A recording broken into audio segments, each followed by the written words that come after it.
All right, let's make sure we are good. I think we are. You know how YouTube is, man. YouTube is crazy. But I think yeah, we're good. We should be live. If we're not live, let me know. I think I just heard my voice, so that's good. So, with that being said, thank you all so much for tuning in to another episode of Mi Casa Su Casa. As you know, this week we are doing several interviews. You have already seen one with Hector Carmona. I have several more in store, including one with Holly Seeliger, Shauna McNally, and of course, as you know, H.A. Goodman, who was already here with us. I had to get H.A. live, man, because y'all know if you don't follow H.A., which I strongly urge you do, this man will give you every single update and every single detail about every single update regarding the Russiagate scandal. A viable tool for the movement for truth. HA, how you doing, man? Good, man. How are you, Niko? Thank you for having me on. I'm doing fantastically, man. Thank you for coming on. So, before we get into the nitty gritty, um, the theme for this particular week, as because I'm celebrating 500,000 views, and a lot of people simultaneously have been asking about how to get into independent journalism. How do you find the motivation to get into politics, and just really what it takes to become successful as an independent journalist. And I was curious, what made you get into political journalism? Well, I wanted my voice heard, and I think that all of us, if you start a YouTube channel like you and I have done, and Tim has done, and if you start writing, um, even look, I'm sure that you and I, long before we did this, we were debating people on Facebook or, Long before. I know yeah, I try. Luckily, I don't have enough time for it as much now. But exactly. But I mean, how many family members have you debated over, political issues? yeah, yeah, Um, you know, so you've probably been talking about politics your whole life. yeah. Unfortunately. Yeah. And it's probably led to heated arguments or discussions. hmm And eventually you just want your voice heard on a bigger scale. So you try to maybe pitch some articles to somebody or, um, the Huffington Post, whatever. And then, hey, you know what? There's YouTube now, and I urge everyone go ahead and start your own YouTube channel. And I mean, I have a friend who knows a YouTuber, and she has a very successful makeup channel. And I mean, she's really into makeup, and there's now 4 million subscribers she has. You talking about for a makeup channel? Yeah. So I'm just saying, What? like, yeah, yeah, yeah, That's 4 million. insane. Yeah. And I'm saying anything that is your passion, if you want to, try to go ahead and, do your best to kind of get it on a bigger scale. So, Yeah, I mean, at the end of the day, um, if you are passionate about something and you really want that to be your career, you will figure it out. I don't know how else to say it, because one of the biggest things for me personally that stopped me from doing it full time was like I'm not going to be able to support myself from being a YouTube journalist or broadcaster. And then eventually you start expanding, you start growing because if you tell yourself you're not going to be able to support yourself and that's the reason you don't want to do it, then you kind of like forgot the reason that you even wanted to do it to begin with. It was because you loved doing it. And so when you love doing something, you're well researched in it and you're almost willing to do whatever it takes to pursue it. And then part of that is when you take yourself out of your comfort zone and then just say, you know what? Screw it. I'm going to do it, which is what I did and what I know a lot of other people did. Even like, for example, I was talking to Tim today about it, how he went from doing just pretty much breaking news and social issues from all over the spectrum to pretty much mostly and only politics. And he lost a lot of subscribers doing that, but of course, ultimately, he gained much more. And that's pretty much what it comes down to is if you're passionate about something and you put yourself in that situation where you are forced to accommodate, for your situation. Like You have your focus, I have my focus. Now I have a podcast, and now I even write for the medium more consistently. So you'll figure it out if you're passionate about it. But don't let the fear of not being immediately popular stop you from doing something, because everybody starts somewhere. So with that being said, a lot of the popularity that you came from, HJ, came from calling out certain types of corruptions from certain types of people. I believe one of the names is Hillary Clinton. Now, you and I both know that her relationship with Putin and Russia seems to be a little bit more friendly than the one they try to fabricate about Donald Trump. But hey, so what do you believe is the biggest story about this recent indictment? I mean, it's just another person that nobody cares about. Another 13. Huh? Another 13 people that nobody cares. I know. Oh, you're talking about the lawyer. I was going to ask you about that one next. You're talking about the attorney. So that's he's on the indictment of this attorney today. Nobody knew who he was before today, and nobody will know who he is after today. And it's like it's only a matter of time before they get people on jaywalking. Yeah. Jaywalking and speaking Russian at the same time. And that's what's going to take place. I mean, the indictments were about Facebook ads that were the VP of Facebook said that they were purchased after the election. And have you seen these ads, Niko? I haven't seen them, but I've been seeing a lot about them, and I'm just like, I can't believe this is a serious conversation. You got to do a segment. I did a segment yesterday. There's one ad. I'm not joking. I am not joking. Okay. It's an LGBT Facebook group that the Russians made up, and it's Buff Bernie coloring book. That's what's nefarious about that? I don't understand. Is that nefarious? Yeah. It was supposed to get people to vote third party. Buff Bernie coloring book, and it's pictures of Bernie like this and that, and he's like buff and he has muscles, and you're supposed to color in with different colors, like different parts of his body or whatever. Then there's one. And there's one. Okay. Then there's one with Satan and Jesus arm wrestling. Have you seen this one? I have not seen that one either.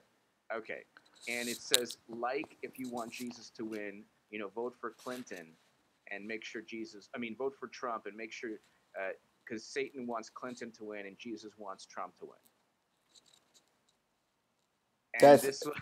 And this is what's supposed to. Yeah, but so that's clearly what won the election for Trump. When was that one? I don't know. Do they have any dates on when that one was posted? I don't know the dates, but like a lot of these were like 29 Facebook shares.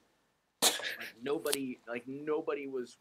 What? They made it seem like it was the end of the world. That's what it was. It was, and then of course I know, and I actually just did a segment on it, and I found out from watching your video about how the vice president was like, these ads did not sway the election in any way. Nobody saw them. Like people can't see, and you can actually speak to this. So if you have your own Facebook like public page or a public figure page.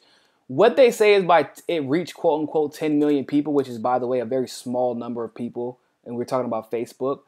It doesn't mean that 10 million people even saw it.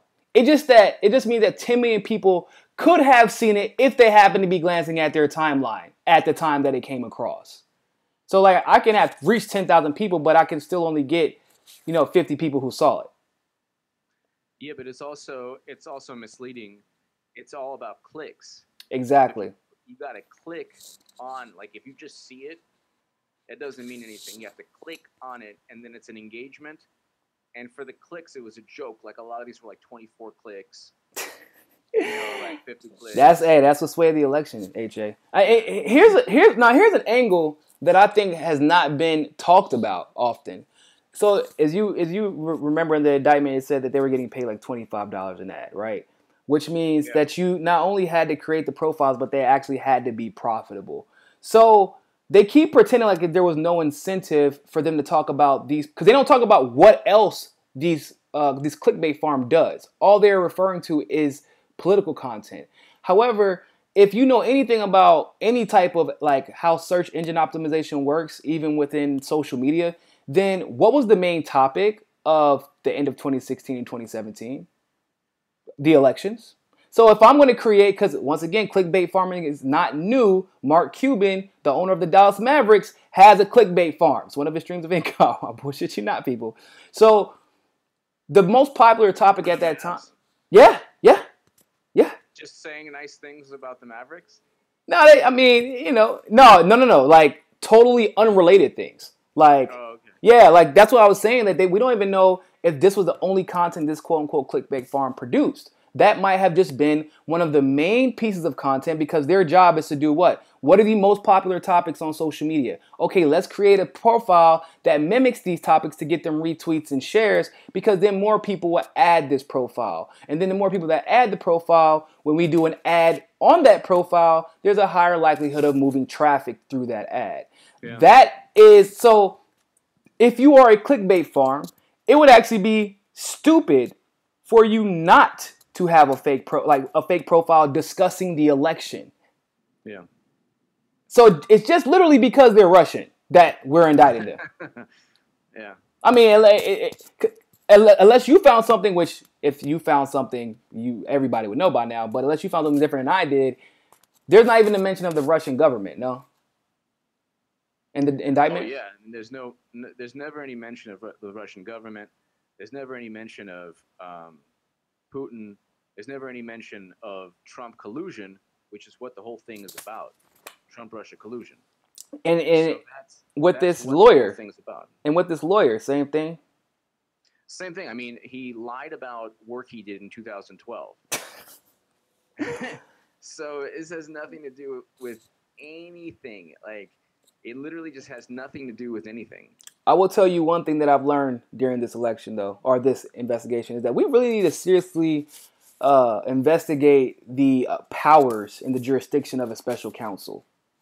Oh, yeah. Because this guy is just going after everybody that has nothing to do with anything. I agree. And it's old. It's a waste of my money.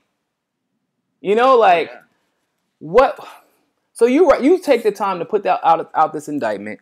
And I was like, okay, 13 people, it's a bunch of Russian people, so I'm expecting that this may be at least connected to Trump. No. Matter of fact, you even had to go out of your way to say that it wasn't connected to Trump because you knew that people were getting their hopes up. But you knew most neoliberals aren't going to read the indictment. So I think we both know that.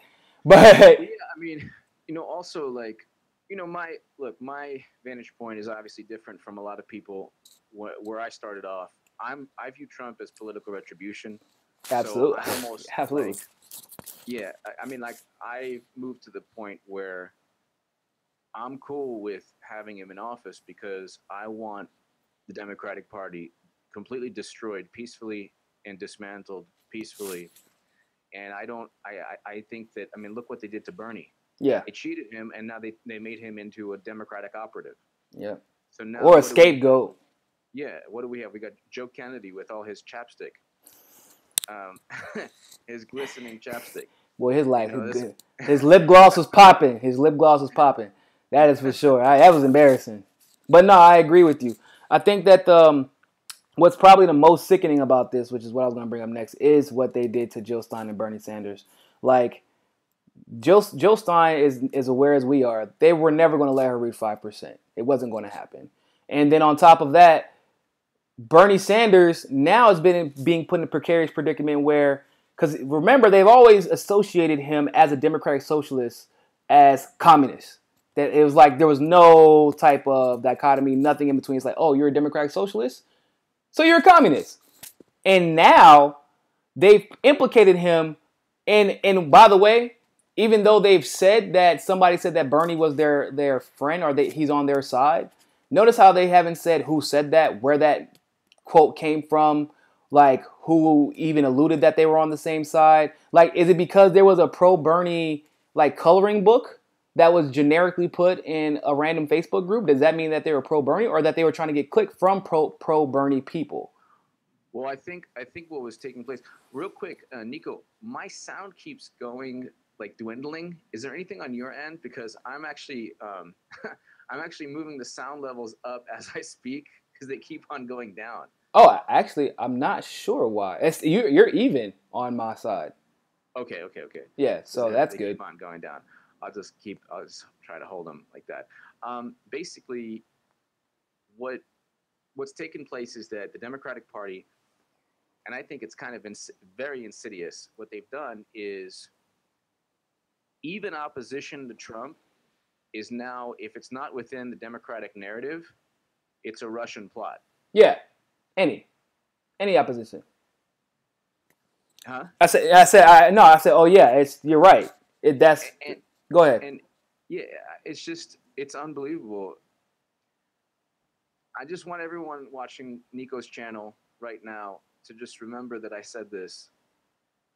Trump's going to win in 2020. Democrats are not going to take back the House or the Senate in 2018. And um, the policies that people find important, Democrats are not going to be able to implement them, Mm-hmm. and they're going to continue to use them as a carrot. You better vote for us. If you don't vote for us, we're the only thing stopping Trump, and they're not even going to stop Trump. Oh, And I would even venture to take it a step further. So not only are they not going to they're going to dangle it as a carrot, but people haven't even realized at this point that they've been dangling it as assault weapons bans, for example. The Democratic Party, and even, I'm not going to get too much into the Douglas school shooting, but I will say being here, because I live down the street from the school that was shot up, that entire situation is weird. So, yeah, there was actually like a shooting. But I'll tell you one weird thing.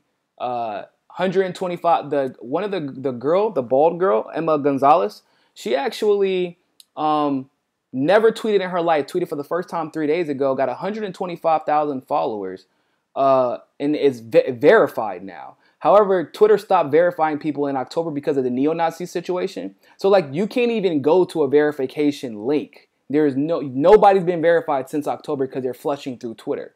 So that situation is weird itself. But then immediately what happens is all of those people involved are only attacking the GOP, which of course is the GOP does deserve to be attacked, but the Democrats didn't do shit when they were in office. Right? Am I crazy? I was young when Obama first got elected. But I would have remembered an assault weapons ban. You know? They don't do anything. well, also they don't. Also, the thing is, I think that the biggest issue is that it's not just like there are Democrats who own guns and there are Democrats in red states, Mm-hmm. and they don't want to go ahead and lose their seats. They don't want to lose any chance of winning. Yeah, So of course. they don't go hard, and they're not united. Whether it's On any front. yeah, on any front. Like look what was it that Bernie Sanders that made him so special? He wanted to end counterinsurgency wars. He wanted to bring home soldiers and quagmires, ban fracking, break up banks. And this is something that, like, for example, like I didn't really appreciate about Justice Democrats. If you look at their platform, they don't say anything about banning fracking. They don't say anything about breaking up banks. Oh yeah, you notice they've been dialing it back on the progressive talking points. Huh? They've been dialing it back significantly on progressive Yeah. talking points. And the thing is, it's like you're not going to. I've always said this since 2015. You need the antithesis of Trump to even think of defeating him, because, like, his personality. When I see his tweets, I don't look at it like, oh, he's crazy. This guy's crazy. I look at it like I'm laughing because they cheated Bernie. Everything that they stand for is now, you know, just Russia, Russia, Russia. They want to create a new Cold War. They don't want to talk about policies. There's the Voting Rights Amendment Act that John Conyers wrote with Jim Sensenbrenner that would help African American voters. Mm-hmm. And what's going to happen, Niko, and get people back to this segment on your channel, because what's going to happen is when they talk about the Voting Rights Act again, and the Supreme Court struck down some important sections of the Voting Rights Act. The Voting Rights Amendment Act was written to ensure that states don't prevent African American voters and minority voters from voting. I remember. Yeah, and so John Conyers and a Republican wrote a bill. They're not talking about that very, very important bill. They're Yeah. not talking about anything in terms of policies. It's always what it is. It's like, oh, you know, this is important right now, so talk about it. Yeah. And That's what like, worries me is that they fabricate or exacerbate stories. That's what bothers me. yeah, Like, and it's dangerous because, as you know as well as I do, they'll do whatever they have to get the story to distract them. Right? They almost started a fucking world war to distract from the fact that they were rigging a couple of states. So that's what bothers me once again, being in the city where this shooting happened, because of the indictments coming out and them being full of shit. That's not what's in the news. What's in the news is these kids stomping around the country protesting, and that's fine. I have no problem, and I think that they should, because it's like assault weapons ban. There should be common sense regulations, and that's a common misconception between what conservatives may feel about progressives. Because I don't want all the guns taken away. I don't trust my government. So I don't want all my weapons taken away. And I'm very aware that, yeah, they have drones and all that good stuff. But I'm not going to give them even more of an advantage by having absolutely nothing and making us completely and totally docile. Like, that's a component of that. But so when I see things like 17 kids unnecessarily losing their lives, and I'm seeing murmurs in local media and amongst people who live around us saying that one of the kids, his name is David Hawes, right? He's going around giving the speeches but forgetting his lines about what happened and how he wants to change the gun laws around the country.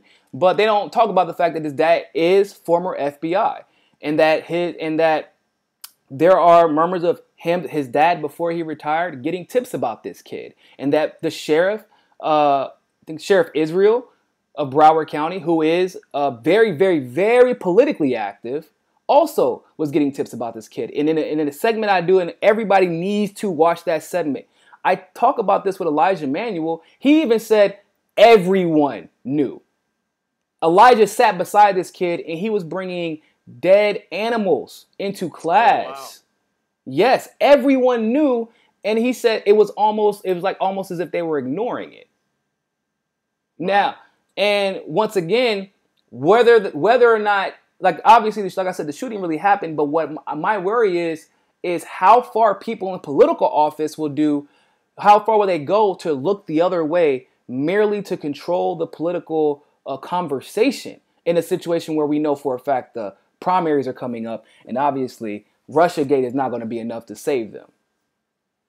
Well, my vantage point on this is the following. The Virginia Tech shooter, remember that the Virginia Tech massacre? Yes. That was Korean kid. 33 people were killed with 2 handguns. Mm-hmm. And one of the handguns was a 22. Mm-hmm. So that's not a very powerful gun. Yeah. And it was 2 handguns and a whole lot of ammunition. So even if you prevent, high, magazines that hold a lot of ammunition, a person can go ahead. If the AR-15 was banned, then that guy Cruz, the shooter, would have purchased another gun or 2 other guns or 3 other guns and went in and shot up the school. Well, yeah, but that's what I think. That's where the checks come in. So, like, the time between you buying guns exactly, and that's my point exactly. In that scenario where we would have had to buy 2 or 3 more guns, the FBI would have been alerted and they should have acted. But we know, based off of this story, probably wouldn't have. Yeah, well, I mean, and that's the thing. The FBI, they say that, like, everyone's like, Trump actually makes makes points, and mm-hmm. people ignore the points because of his personality, and it's Trump. Yeah. But the FBI is focused on Russia. Mm-hmm. That's their main the whole Mueller thing. If you would even call it that, but yeah, focused. Russia myth. The FBI also, it's not, I mean, this guy's not the first person that they ignored. Mm-hmm. They also ignored other the Orlando shooter, for example. Yeah, but my question is, why on earth don't Democrats and Republicans find out why this is such a huge epidemic? What is it that compels people to become crazy and snap and want to commit these violent, insane acts? Because I've had debates with people and they say, well, we should ban all guns. Okay. No. Then somebody comes in and rams a car into a crowded street, or takes a knife and starts knifing people like they do in China. It was like something like 100 injured and like 30 plus killed. Yeah, that was a weird accident though. Like just walking around knifing people. That's usually like that was weird. But yeah, no, I get your point. This was like an epidemic in China, not until recently. Like people would just like snap and start knifing, start knifing innocent people. And Yeah. my thing is, why nobody asks why? And I came up with this. I mean, a lot of people don't. I didn't come up with this, but a lot of people say, "Oh, that's crazy. It's a right-wing thing." Da da da. I wouldn't mind because it's a gun-free zone to begin with, but the crazy person doesn't care about laws. Mm-hmm. So it's not like it's not like a crazy shooter is gonna say, "Oh, it's a gun-free zone. Oh, I won't bring my gun then." Oh, I didn't know it was a gun-free zone. I'll go ahead. No, you're right. So my thing is, if schools are targeted and Democrats get their asses kicked every day by the NRA, because if it's a fight between the NRA and the Democratic Party, the NRA wins. It's just the way it is, unfortunately. Currently, yeah, especially. So my thing is, have a police officer trained or a veteran. Oh, they actually do. So they did at this particular school, and actually in the South, that is common. We had 2 in my school that were fully armed and like wore the entire gear. So once again, that makes the situation all the weirder, in my opinion. Like, well, yeah, I mean, apparently there were police officers on campus, but I don't know where they were. And exactly? That's my. How did you get How did you get in when you were expelled? Yeah, exactly. My thing is, have somebody at every single school in the country, at every single school. Look, you had, and I would even say places of worship. There are synagogues in Los Angeles that have armed guards. Mm-hmm. If you look at the Dylan Roof, killed 9 worshipers. Okay, 9 African American worshipers.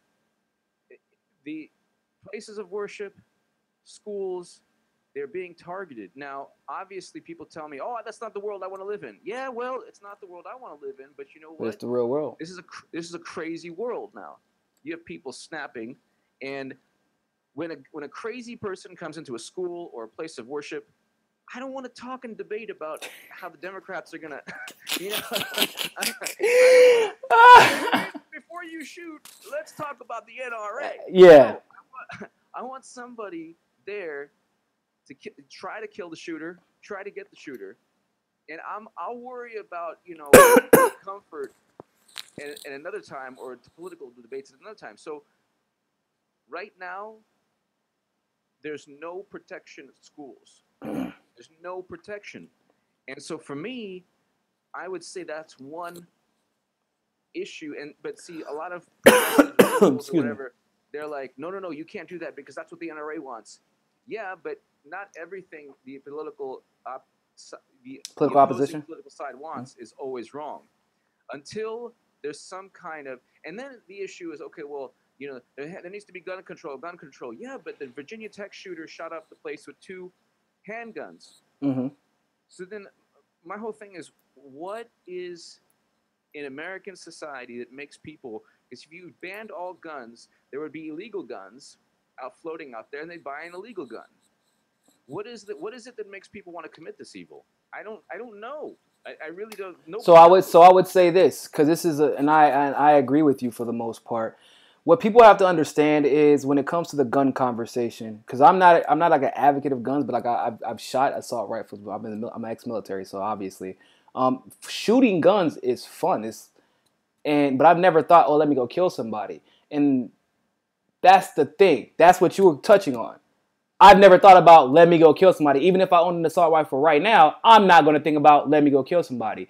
And the reason why we can't just black and white say let's ban all guns or allow all guns or ban all guns is because we don't have a black and white society, people. One of the unique benefits of living in the United States of America is that we have a melting pot Sometimes it's a fruit salad where things don't blend exactly as you would expect it to, but we're still all here. So you have a very unique society with a lot of unique experiences, but with a lot of unique experience, you have a lot of unique struggles. When you have a lot of unique struggles, you have a lot of unique mental issues that oftentimes go unresolved. And you can even say that those mental issues come from the stress of a fucked up political environment that ultimately affects the economy, that directly affects the men of this country, specifically white men, because not saying that white men are worse, it is that the white men come up in the very idea of what we talk about when we say the patriarchy, which is you are the breadwinner. You are supposed to go out and work. You're supposed to come back home. You're supposed to be super masculine. If you don't get the girl, you're the loser. End of discussion. That type of mindset. So when you fail at the litmus test for the society for that society, for their sect of society, as being quote unquote masculine or dealing with your problems the correct way, and then you're not talking to people about it because of all the things I just talked about, then you're going to have more shootings regardless of whether or not guns are legal or illegal. That's just a fact. Now, do I agree with making it harder to get weapons? Absolutely, 100%. That I believe in more than getting rid of any specific weapon. Like you don't need to walk around a bazooka. But I'm saying I believe in making it more difficult to get an AR-15 than actually banning them, if that makes sense. I do believe until we get that like we start blending that correctly, then we do need to ban them at least temporarily until we figure out what to do with that situation permanently. And there's a comment in the section. No, I'm not against gun-free zones. What I'm saying is that if you put a sign that says there's a gun-free zone, it's not going to stop the shooter. Number one. Number two, if then the issue is, well, there's so many guns out there. There are always going to be a lot of guns in the United States of America. There's a Second Amendment, and there's a whole lot of illegal weapons out there. Mm-hmm. And what's obvious is that whether the shooter can buy an AR-15 or 2 or 3 handguns like the Virginia Tech shooter, or steal a handgun from his family, like in Sandy Hook, mm-hmm. or whatever, the AR-15 from his mother, or my thing is, you need to stop. And they think it's just because the NRA says it that it's bad. Mm-hmm. If you go into Jimmy Kimmel, if you want to see Jimmy Kimmel, okay, you go to the studio. There's going to be armed guards there. Mm-hmm. You're not just going to go up and see Jimmy Kimmel, okay? You're going to be like, hey, I'm here. Yeah. I want to go say hi to Jimmy Kimmel and give him a hug, okay? Jimmy Kimmel at night's going to say, gun control, handguns, da, da, da, da. You're going to have to go through levels of security to get to him. Mm-hmm. Those levels of security are going to be armed. This school children of America are more important than Jimmy Kimmel or any of these late night show hosts. And they're more important than the Democratic Party. They're more important than the euphemism gun control.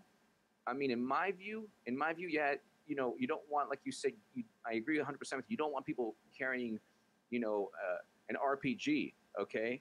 But Democrats love euphemisms. That's why when they say gun control, they're controlling the guns, and they're making them so guns are not within arm's length, but the guns are always going to be within arm's length. You can always, cocaine is within arm's length. Is cocaine legal? No, it's not. It's not legal. It's illegal, but people still use it. So I will say the only difference with cocaine is, so there's no stigma that surrounds cocaine. Like, so with guns, for example, in the areas where guns are easily accessible, there's no stigma surrounding guns. So it's the same thing with cocaine. Like, I live in Miami. There's not really a stigma surrounding cocaine in Miami because that's what they're known for, especially amongst rich people or well-off people. So, like, that's when it becomes a gun lease. So once again, it goes back to the politics in the environment. And I feel like that we would never be able to have a totally gun-free environment until we literally start from so it's like this. Going gun-free right now would be the same thing as going vegan right now and expecting corporate farming to just stop. Because it wouldn't. You can stop eating meat right now, and corporate farming is still going to happen, no matter what. For all the people who want to talk about gun control, if God forbid an active shooter came into their office or their place of worship or their school or whatever, if they could choose between having somebody there with a gun to Mm-hmm. stop the shooter, they would at that very moment. Then they would go back to a debate. And all I'm saying is that until this is reached, until there's more gun control, or until the NRA wins, or until the Democratic Party wins, there needs to be not. I'm not talking about like a guard tower, like a prison. Mm-hmm. I'm saying that a a police officer or a veteran who is trained only for one purpose outside the school, Yeah. to make sure that nobody comes in to shoot up the place. That's all. I don't think that's And unreasonable. yeah, That's supposed yeah, to be what SRO officers are for, but that's not what happens. yeah. I'm not talking about like a tank outside the school. So when people come to me, is that what you're? I don't want to live in that armed society. Yeah, but you know what? I don't want to live in a society that there's nothing stopping the shooter. Look, 17 kids were killed, and um, if you have a shooter that 33 students were killed with the Virginia Tech shooter, the active shooters, these crazed, insane people, they only stop when they run out of ammo, or when they kill themselves, or when finally somebody gets to them. Hell, actually, which is also another unique situation. I don't know if you heard, but they caught this guy walking out of Walmart. He went to Subway, too. But see, what was that? He went to Subway. Who? The killer. Nicholas Oh, De, yeah, De no, Cruz? You're talking about, Yeah, that was it. Yeah, Nicholas De Cruz. yeah, yeah. He went to Subway and he went to Walmart. He didn't kill himself. I still don't know where they found the weapon. They haven't even. They said that he needs to plead guilty, but he hasn't pled guilty yet for some reason. And the whole thing is like the rebuttal to what my suggestion is well, there were armed guards there. Okay, then that's like saying, well, there was also a gun-free zone. There's also a certain amount of gun control. So my point is, a guard should have been specifically outside the school to protect the school. Put one person, a former veteran, and an officer, somebody who's trained not to just shoot up like a suspicious car. Like, this is not a situation where I want innocent people to get killed. It's just, look, in Los Angeles, there are armed, like, if you go to many synagogues, there's armed people there. Mm-hmm. Okay, because they, Because it's because of the state of politics. Like, in society, Jewish people are persecuted, and it'd be naive to believe that they're not. And when you're targeted, and everyone's targeted now, school children are targeted. After Dylan Roof, especially if you're an African American worshiper, you're not safe. Mm-hmm. You're not safe, and I don't see what the big problem is. It's like the same people pontificating about gun control who are celebrities. By and large, they're protected by people with guns. Yeah, that's true. I'll take it even one step further. I'll say that if you want gun control, because some things you can't legislate, right? People feel, I would say a large portion of the right, hell, and I'm not even the right, and I still feel this way, feel like they can't trust their government, right? So, and that's usually a very popular argument, which is a legitimate argument in a lot of ways. And on top of that, they feel like someone else wants what they have. Why? Because our economy is shitty. And so people, whenever they don't have something and they feel like somebody else has something they want, they do sometimes show a tendency to want to take that. Totally get that. On top of that, the drug wars, right? That could have been dealt with appropriately, but they weren't. So we're feeling the remnants of that. And so maybe, and this is just this once again, maybe common sense coming from somebody who just uses his brain too much.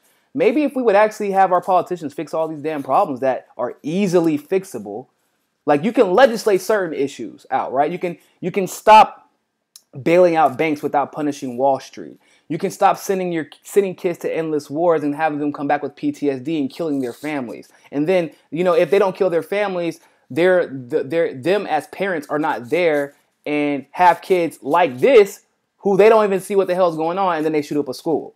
Like, if we would stop allowing the bigger issues to take place, then situations like 17 kids being shot will be less and less likely in the long run. But like you said, legislating an arms ban isn't going to do much. And let's be perfectly clear, people. It will turn into a drug war again. Not like black people specifically would be affected by it, but what I mean is nobody who can afford to move pounds of guns will be held accountable. Let's be very clear about that. Because if they've been able to do it thus far, it's because the government has allowed them to. And the issue is that there's always going to be guns within arm's length of a crazy person. Crazy people, unfortunately, are very devious. Very And resourceful. it's just like it's like this itch that they have to commit evil. It's really really sick, and they're not going to stop. And Democrats say, well, gun control, gun control, gun control. Yeah, but it's not going to stop people with handguns shooting up a place. I mean, Yeah. if you are unarmed and you're just eating at a McDonald's and someone comes in with a 22 handgun in each hand, are you going to look and say, well, thank God it's not the AR-15? I'm just going to enjoy my Big Mac. Well, so I would say this: there is a element that, like I said, it would reduce it. So there's the one instance that in that scenario where it would suck, but it would make sure that that scenario doesn't happen more often. But but you know as well as I do, the Democrats are only screaming gun control because it's another pointless, like platitudinal, like it's like saying we want better health care. Okay. So introduce legislation. Whoa, hold on, that's too much work. You know, you're getting real specific. Let's not go crazy. Exactly. So it's the same thing. Hillary Clinton was talking about, oh, we want better access for public education for college. Okay, how? You know, they use these broad, like when I say I want gun control, I don't mean I want gun control. I mean I want better regulations, like we know you can do. And we wanted to make sure that the lobbyists don't buy you out of those regulations or that you don't ignore the problem even better yet. Because once again, I think that the Democrats, as you probably figured at this point, will let the Republicans get certain things just so they can say whenever elections come up, oh, we have to fight them from doing this. Well, Niko, you have to interview Alan J. Cannon. Man, we follow each other on Twitter. I was actually about to ask you about him the other day. You have to interview him. He's fascinating. And I had a fantastic discussion with him. He's a very, very important activist, and he is one of the plaintiffs of a landmark, paradigm-changing lawsuit. He can explain this to you better than I can. I'm still kind of wrapping my head around it, but apparently the Founding Fathers wanted us, based on what the Founding Fathers stated in the Constitution, we should have 6,000 members of the House, not 435. What? Yeah. And if we had 6,000, which is what, see, they capped it a century ago. Whoa! What? Yeah, and if we had what the founders originally wanted, I mean, it would destroy the lobbyists. It would actually. They would go broke. Huh? They would go broke trying to buy that many people off. Yeah. They'd go broke, and it's actually what is supposed to have taken place. Yo, that's like mind blowing, and it makes more sense. That's why we. You know what? That actually fills in a lot of holes. Like why we can't get things done. It seems like the cycle keeps perpetuating itself because they capped it. Damn, that's crazy. That's so crazy. The Founding Fathers were smart. Yeah, meet up. Definitely interview him. I literally just DM'd him. About that. That's crazy. But I mean, look, gun control is just one. Even let's say, I know that there are people who think like, you know, they don't like me because I view Trump as political retribution. In many ways, I'm happy that he's president, and they think that I'm a bad person and everything. Okay, let's say that's fine. Let's say that's all well and good. But my question to these people is this: why does the Democratic Party get its ass kicked by the NRA and the Republicans on every single major issue, from DACA to healthcare to gun control, to issues that Democrats are supposed to oppose, like wars, spying, that they suddenly agree with? So it's not people like me who have just look at things and actually like enjoy the implosion of the Democratic Party. I'm not the problem. The problem is the Democratic Party that even made Bernie into a Democratic operative. This is how bad they are. Yeah. They kidnapped Santa Claus and they're now torturing him on camera, and that's what Bernie is like. Yeah, that's the best description I have ever heard. I mean, it's like watching Bernie repeat the Russia myth is basically the indictments actually said that Russia wanted Bernie and Jill Stein to win, or they were helping Yeah, Bernie, Jill Stein, and Trump. which is And if you yeah. read the indictments, they also stated that Russia did not want Ted Cruz, Marco Rubio, or Clinton. So it's like, isn't that so interesting? Yeah. Russia gets 20% of U.S. uranium capacity from Obama, no problem at all. Clinton is on the Committee on Foreign Investment. Mhm. Yellow cake uranium is shipped out of the country, and Mhm. that's okay. Mhm. That's okay. But Jill Stein is the big problem because Russia wanted Jill Stein. I said, you want to know what's a weird coincidence, man? Look, it's so weird. It seems like everybody who pissed off Hillary Clinton in 2016 works for Russia.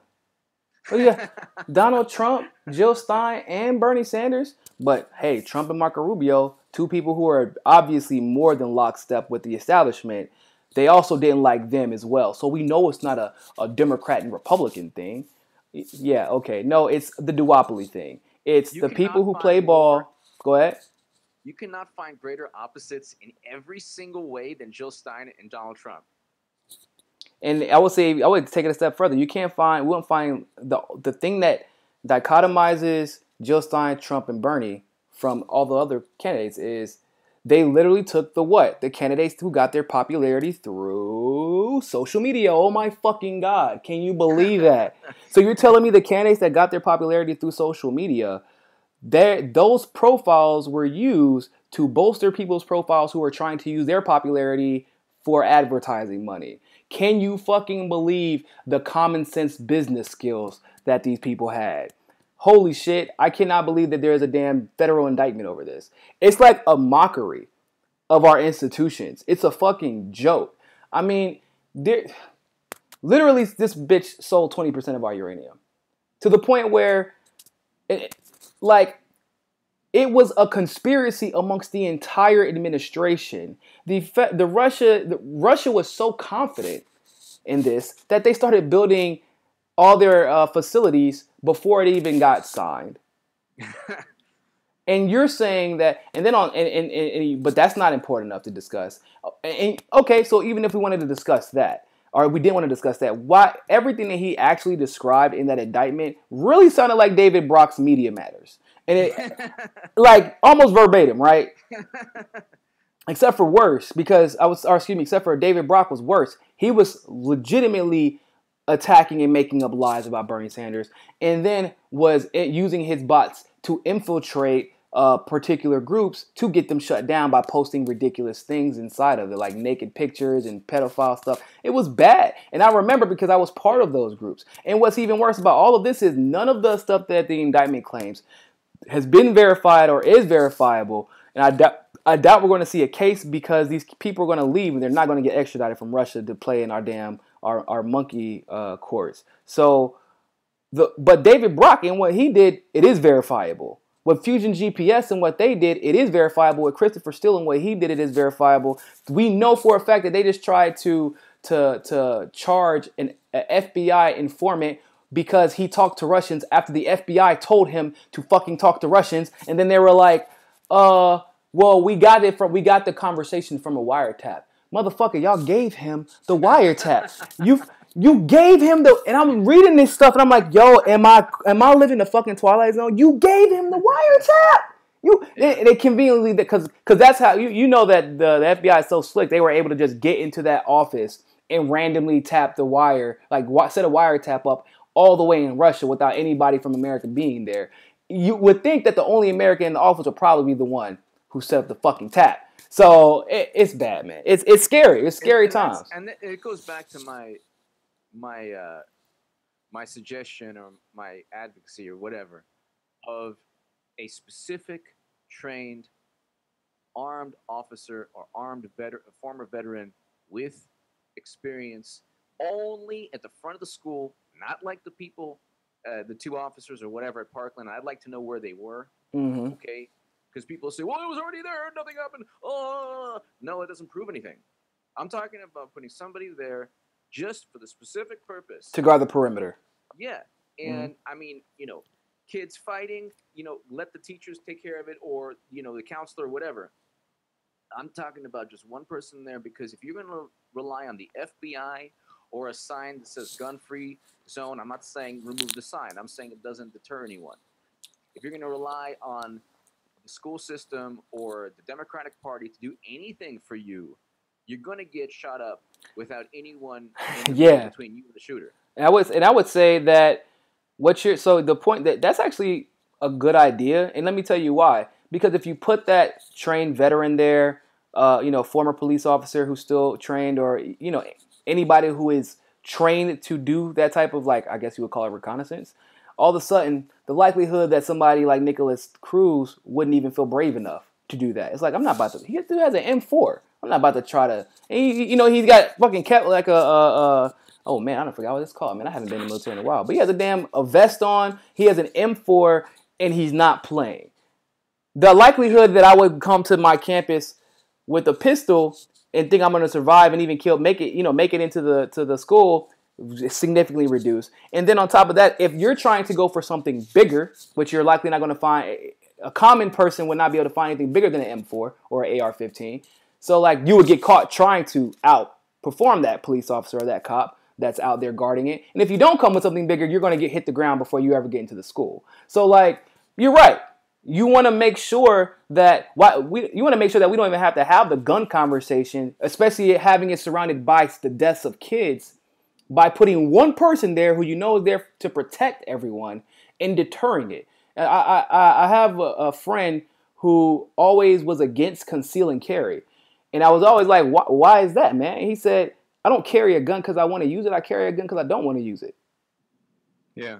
And that's essentially how I feel about it, which is if you put someone there whose specific job or whose job it is to specifically protect the school, and people know that that's a norm in schools, then I agree with you, man. I think that would significantly reduce any of these events happening. You would see, I promise you there would not have been 200 school shootings in a month. When you tell people that, the first reaction is, well, I don't want to live in a world where there's armed guards. It's not reality. So you're cool with the alternative is you're cool with living in a world where a guy can come in and just take his time and shoot and shoot and shoot, and then no one's going to stop him unless he's forced to stop or kills himself. And that's the world that the person wants to live in. And I would say, we've been conditioned that way. And it's crazy, right, to think, I don't want to live in that type of world. So people who are rich, the president has Secret Service all around him all the time. The royal family has guards guarding, her palace. Anybody who is important to how we perceive them as important has guards, and they don't say, I don't want to live in this world. No, they're like, hell no, I understand exactly what's going on in this world, and I'm not stupid. So if we believe that if it's perfectly reasonable for Drake to have bodyguards, for Kevin Hart, for the president, for a senator to have bodyguards, then how the hell and they don't get shot every day. I wonder why. So, How do we think it's unreasonable to believe that a school, especially because these shootings tend to happen in wealthy districts, that district cannot allocate the funds to ensure that their students are protected? Just one, and depending on how the big the school is, maybe two. And I guarantee, like I said, I'm in that boat with you. It works. We don't need to ask if it works. How often have you seen a popular person or somebody who has their facility guarded by armed people killed or robbed or shot? I don't know. When's the last time a celebrity got shot with their bodyguards there? No, I mean, and that's the thing. I mean, you're not going to go to one of the major studios in Los Angeles, and if there's an active shooter, there's already armed guards there. Oh, he's down. He's on the ground. So, yeah. So, I mean, I'm actually trying to find something online. But, I mean, it's not just about the issue of gun control. It's about the issue of if you hate Trump, who's gonna stop Trump? The Democratic Party? They're No. gonna go down in a fiery ball of flames with this whole And Russia think they're nonsense. winning the entire time. That's the funny part. That's the funny part. They think they're winning, and they think exactly. They think they're winning. And you know what? Yeah, exactly. It's like it's like a football game in the fourth quarter with the home team down by 50, and they're celebrating. Yeah. Well, And they're like, that was the election. That we was have the them just actual. where we want them. We're down by 50. It's like, no, We're down by 50. Let's not try to go for the touchdown. Let's give them the ball back. That's pretty much what she did when she didn't campaign in Ohio. Like that was pretty much exactly. we're only down by 50. That's it. Man, fuck it. Just go ahead and give them the ball back. I don't feel like throwing the football this quarter. Like that's pretty much what she did. When Democrats lose again in 2018, and if they buck history, if they go up again, if they grasp defeat from the jaws of victory, because Trump hasn't even like hit back. The FISA memo with Devin Nunes, that's just step one. They're now gonna very almost certainly subpoena James Comey and James Clapper and John Brennan. So do you think that Mueller will subpoena him, or do you I think it'll come up from the DOJ? Well, no, it would come up from the DOJ. I think that Mueller is going to just continue to get people on jaywalking and parking tickets and shit, and so it's Yeah. a Russian parking ticket. Oh my God, they got him. But what happened today is the Devin Nunes. They call it phase two, Yeah. phase two of the FISA. So they gave questionnaires to James Comey, James Clapper, John Brennan, and others. And the questionnaire is like 10 questions detailed, like when did you know? Did you know that Hillary Clinton purchased the dossier? Did you know the DNC purchased the dossier? Did you know this? Did you know Christopher Steele was paid? Da, da, da, da, all this stuff. And if they don't answer within like 20 days, they're going to get subpoenaed. And I doubt very highly James Comey is going to be like, well, let's see. Yes, we did know, and he's not gonna write he's not gonna write down. So they're gonna be like, oh, I don't want to answer this. Yeah. And then Nunes is gonna subpoena them, and then they'll plead the fifth or look stupid. And then what's taking place is that Democrats don't realize that they spent a whole year. This is like Muhammad Ali with the rope-a-dope. His opponents kept hitting him and hitting him and hitting him in the later rounds. They were tired. Mm-hmm. And then Ali came back and was able to win. What Trump is doing right now, and people don't realize that he's a lot smarter than the Democratic Party thinks he is, or media. If you're gonna try to beat a con man with a con, you're gonna lose. This like I don't know how else to simplify that. You try to beat the con man with a con, like it doesn't work. And if they and I believe that, and people watch my channel know I believe Clinton is going to get indicted because there's an ongoing DOJ probe right now. I agree. The Clinton Foundation probe right now. Now, if that happens, Republicans win Congress for like man, I time, know. not just 2018. I know. What'll happen? People will be so happy, not just on the conservative side. Progressives on the down low will be extremely happy, but they won't be able to express it. So they'll be like, "This is crazy. He's going after a political opponent." Yes, actually, I would say most progressives would probably be just as happy. I think the only thing that they would be upset about is the fact that at the national level, like Republicans are their establishment, and so that's why I have the same reason I have issues with Democrats, and the same reason I have issues with most national level Republicans. But I will say this: I've met local level Republicans that, and I would say this is almost the same for most local level candidates. You can't even distinguish what they are if they're Republican or Democrat because they do the right thing. And they just happen to run as a Republican because maybe they're like, oh, this is the district I have to run in. And they do the right thing. Their voting record is right. I live in a state where there's no income tax. And I think that that's the right thing to do especially when you have a situation where you have a high tourist attraction. So what do? You reward your constituents. Now in New York, where the Democrats and the Republicans are bought off 100%. There's also no distinguishment between the two. And even though they have a ridiculous amount of tourism, a ridiculous amount of income, and a ridiculous amount of investments within their real estate, they tax even more. And we have no idea where the money's going in New York. So, yes, Like I think that the dichotomy between Republican and Democrat grows as you go to the national level, but as you get down to the local level, you do see it kind of converge, and people who are good are going to do good things. Or excuse me, it's the reverse. So when they get to the local level, they converge. When they get to the higher level, they converge. When you get to the local level, they kind of separate. And so if you know somebody's establishment at the local level really fast, because their rhetoric kind of like you can see it in their demeanor and the way they carry themselves and the way they walk into a room and the way they try to control a conversation or steer conversations away. Because like I said, I've seen Republicans down here and in North Carolina where they're all for universal health care. They're like, I have no problem with it if that's what the people want and it's viable for us, absolutely. And they don't, and they're not thinking of what line to say next. They're not thinking of how it's going to appear. But also, one thing about universal health care, the country needs to scale back on its foreign policy to afford the universal health care. Shit, we probably wouldn't even need to, but yeah, but I agree. You can't go ahead and implement something that you can't be like the neocons have now, they're in the Democratic Party. So Bill Kristol is a big, like, oh my God, everyone loves him now in the Democratic Party. Bush, they think Bush was okay. Bush was a million times worse than Trump will ever be. Bush started Iraq and Afghanistan. And my whole thing is you can't have a Democratic Party with neocons and single payer. It's just not going to happen. It'll never happen. That will never happen because you can't use all your money for wars and then say universal health care or Medicare for all. 100%.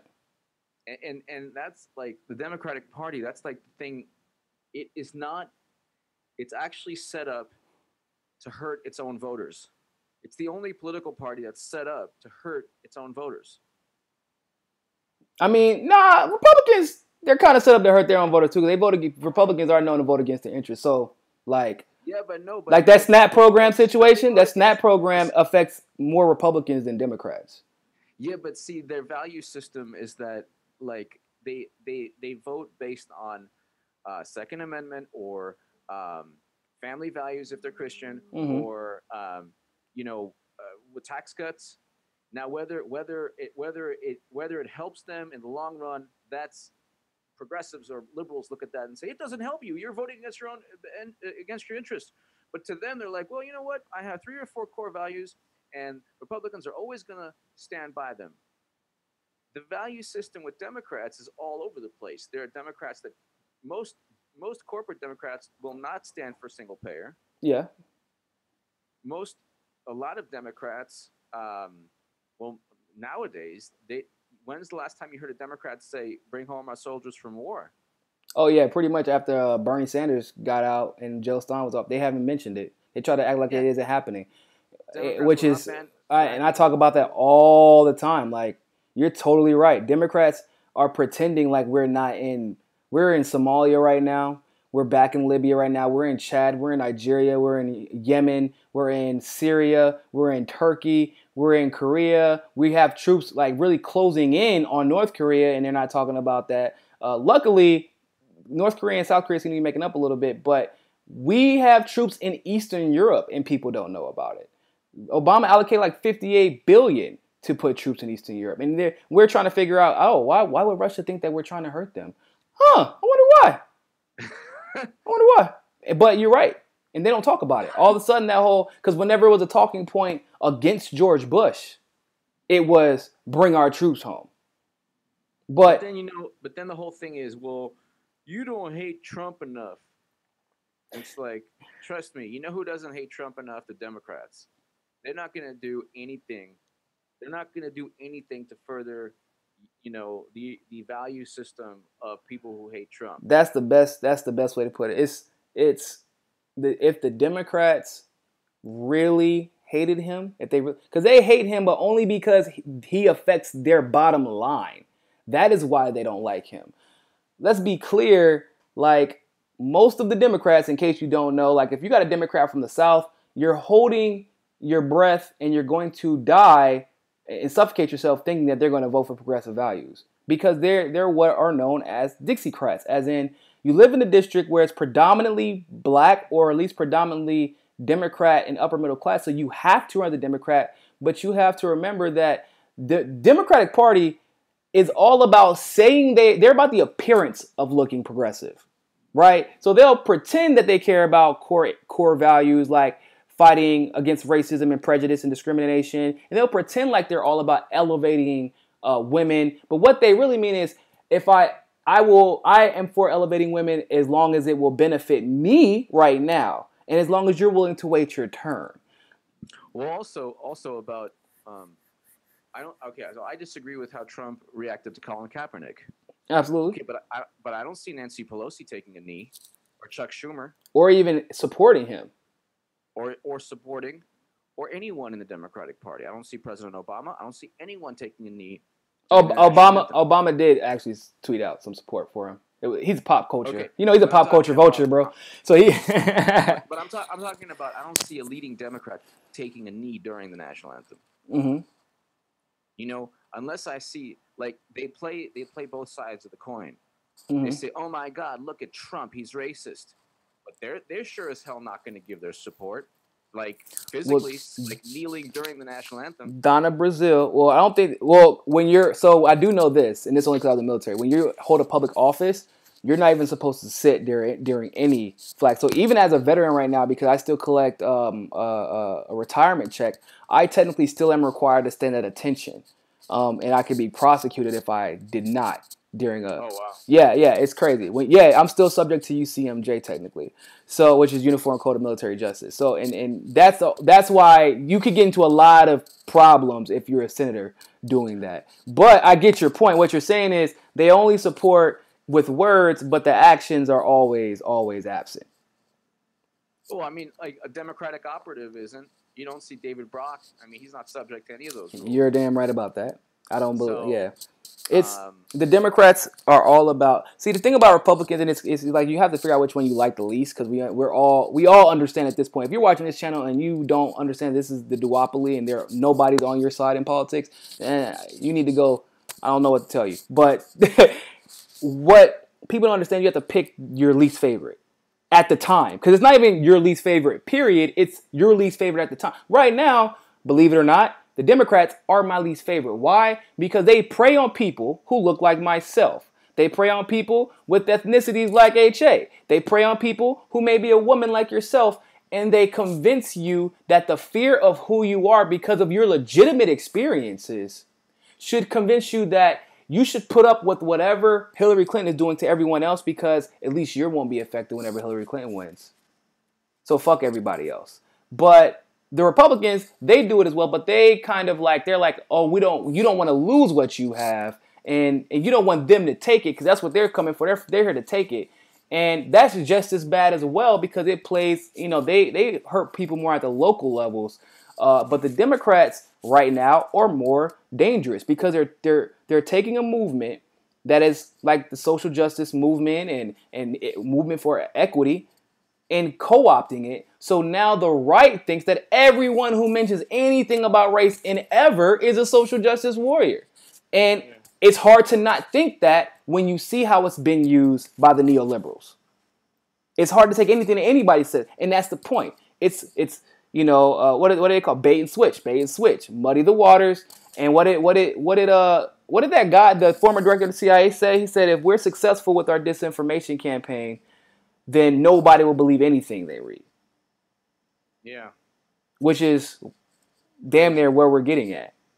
And I hope that going forward, people start waking up, and thanks to people like yourself, like Tim. Oh, thank you very much. Thank you. Yeah, Tim, Kyle Kalinske from Secular Talk does good analysis as well. Humanist Report does good analysis. Jamal Thomas does good stuff too.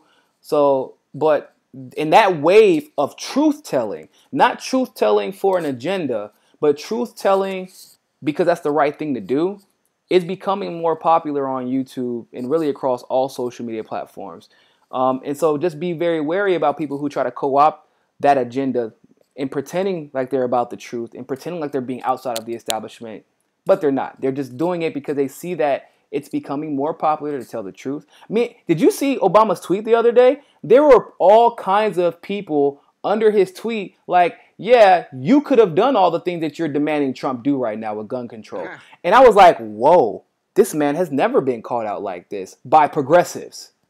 But people are starting to wake up. In my opinion, I think people are starting to wake up. I don't want to hold you up too much longer. I know you got a bunch of stuff you got to do, man. You got videos on videos on videos to put out as usual.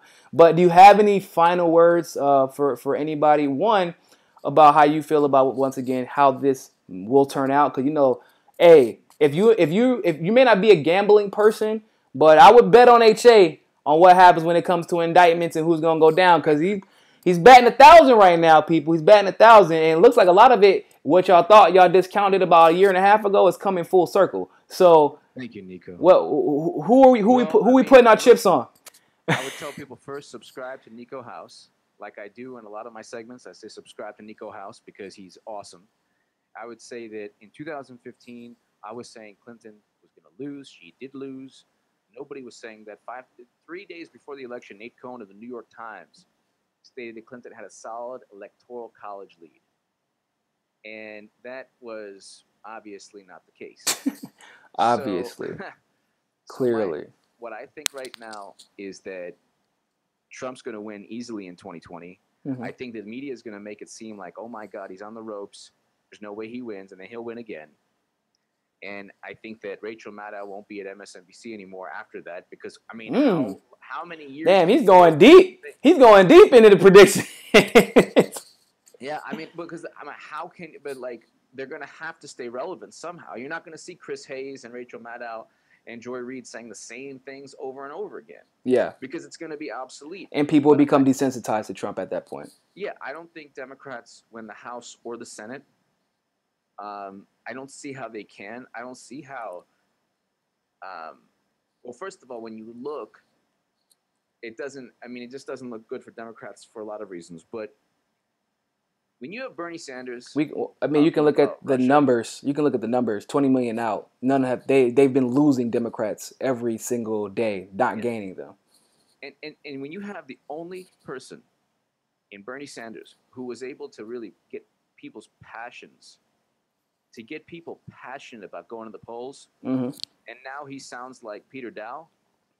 Yeah, I wouldn't say Peter Dow. I wouldn't take it that far. Don't do him like that. Obviously, but you're saying in that particular instance when he's being put on camera. I agree. Yeah, I'm not saying, of course, on everything. I'm just saying, like, if he's promoting the same Russia myth that they're using against him, I don't see people really passionate going to the polls. And if Republicans own the House and Senate in 2018. Democratic Party is fucked going into 2020. Yeah. And then once they lose in 2020, they're completely destroyed. Yeah, what is going to happen is what was supposed to happen to the Republican Party if they would have elected Bernie Sanders. The Republican Party in its current state would not exist in 10 years if they would have elected Bernie Sanders. But it's almost as if I really strongly believe that the duopoly, but more so the deep state, did not want that. They didn't want some of the changes that Bernie Sanders was going to bring. But also, they did understand that not only would he bring those changes, but he would also simultaneously really delete the Republican Party in its current state. And that would be problematic because this wasn't like some like dreamer. Some guy who doesn't understand how policy works. He is actually, what do they call him? He was the amendment king because of how good he was at understanding how policy works and knowing how to implement it and all the mechanisms that come with that. So they kept him out, and now look. And the Democrats are stupid enough to not learn from their mistakes, so that they're going to keep beating their only popular candidates into the ground, which will ultimately assure that Trump will win. Because like we both said, Trump, no matter you don't like him, that's fine. I don't give a damn whether you like him or not, because I don't like him, and I can still recognize he is much more popular than what these polls are telling you people. He doesn't need to be popular in California. They're going to go to California and they're going to be like, oh, yeah, his popularity is only 36%. Yeah, that's exactly what I would expect in California. Or they're going to say his popularity is only 36% amongst registered Democrats and Republicans, but is that how Donald Trump won? No, that was not how Donald Trump won. It was because of the independence that he galvanized. See, that's the things that they will leave out in those conversations to convince you that, because they want you to vote for a winning team.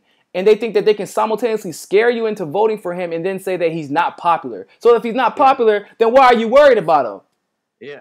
You fucking dumbass. Like, convince me that he is going to win no matter what I do, and that will make me get out and vote. Because that's what happened with Bernie Sanders. People kept saying that he couldn't win, and so we went harder for him. And we went harder. And if there was cheating, we documented it because we're like, why can't he win? He's doing everything right. And even though Trump isn't doing everything right in my eyes, to his supporters, he does no wrong. And that's just something you have to understand about him. And also, at the end of the day, can't run on Russia did it. It's not going to work. Even if Russia did it, which they didn't. Even if it was true, even if Russia hacked the DNC, even if it was true, which it was a leak, not a hack. Even if it was true, you still couldn't win on that. You still couldn't win based on that. So it's like. So so my question is just really fast, because I remember during the primaries. It was because this was a big ass story, right? During the Clinton email investigation, because of the leaks, they were like, "Oh yeah, we know for 100% certainty that China hacked her emails, that all regimes that we are allies with hacked their emails," and nobody said anything. In fact, they made excuses about why it was okay, and I'm like, I don't get it. Like, is it? In which we know the answer to this, but is it the good of the polity that you were interested in, accountability and justice, or is it beating the other team? It's just beating the other team, blowing as much smoke as possible.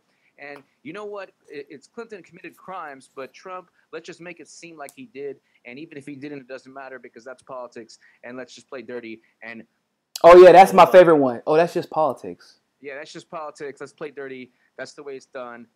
And at the end of the day, Democrats will eventually lose. You know that song? All I do is win, no matter what. Democrats, all I do is lose, no matter what. Yep. And so I don't know. The Democrats jumped into the cage. All right, it's you know what they did? So that's the best way to think about it would be, you know how McGregor and Floyd Mayweather fought each other and McGregor went into it would be the equivalent of, that's what they're doing is the equivalent of that. They went into Donald Trump's ring. They're like, oh, let's play the corruption game, right? Because they've been playing like they were on a pedestal and that they were, all about social justice and all that stuff, which we knew was bullshit. So then they're like, okay, we have to shift the message. Let's not talk about justice at all unless it's only convenient, and then talk about corruption and how he's cheating and how he's doing this. Mind you, forgetting, and they know him, bro, once again, if you're a Trump fan, I hope this isn't surprising to you, but he has been corrupt.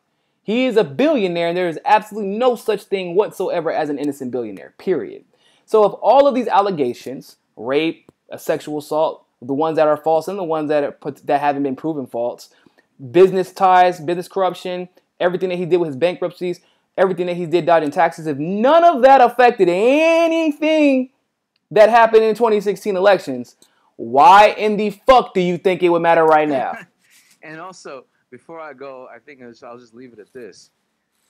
In any other time in U.S. politics, if there was an audio of a candidate saying, "Yeah, I grabbed pussy," that would be that used to be the end of it. Yeah, that would be the end of any campaign. I don't care what it is. It would be the absolute end. And Trump was able to say that. And you know what?